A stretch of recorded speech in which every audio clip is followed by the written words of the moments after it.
Good morning guys. Ito at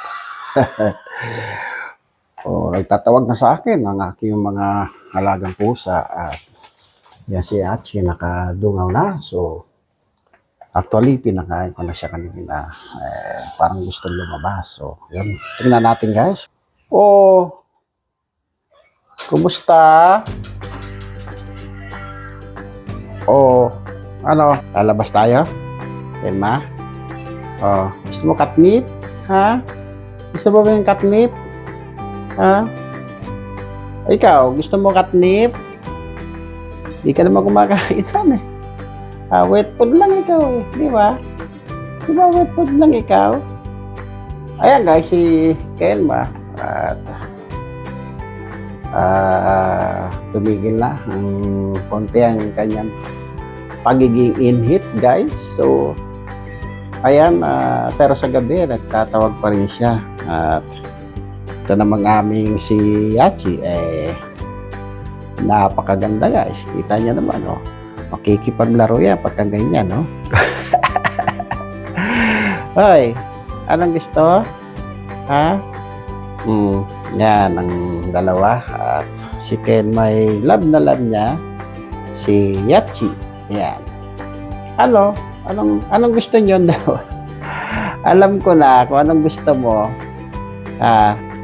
Alam ko na kung anong gusto mo. Kenma. Alam ko na kung anong gusto mo, Kenma. Oh, ayan. Ay, naman si Yachi. Napakapit naman ni Yachi, oh. Yachi! Cute ka raw. Sabi ng iba, cute. Ayan na, guys. Ayan na. Magagalit niya si Yachi. Oh. Hehehe. Ayan, at yung dalawa ay naglalambingan. So, yan. At ayan ang aming si Kenma. Napakagwapo naman yan guys. Oh, tingnan niyo naman ang mukha niya, no? Sad face. Oh.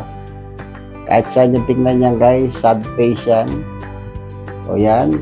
Ito. Ito. Ito na mga aming prinsesa eh. Bakit ka na nakaganyan? Bakit ka nakaganyan? Bakit? Ano? Tara na. Alis na tayo. Sama kayo? Diba guys? Ayan o. At mas malaki pa. Mas malaki pa si Yachi kung tingnan. Pero mabalahibo lang siya guys kasi hindi namin siya talagang pinatrim ng balahibo. Yan, ang nilinis lang sa kanya itong sa may bandang leg, tsaka sa may bandang puweta niya, tsaka yung paa. So, yan si Ken, yan, binawasan namin yan, kaya ganyan. Pero, yan, malago pa rin.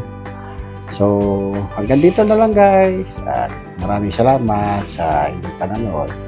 Kung inyo pong nagustuhan, paki-like na lang po at magandang umaga.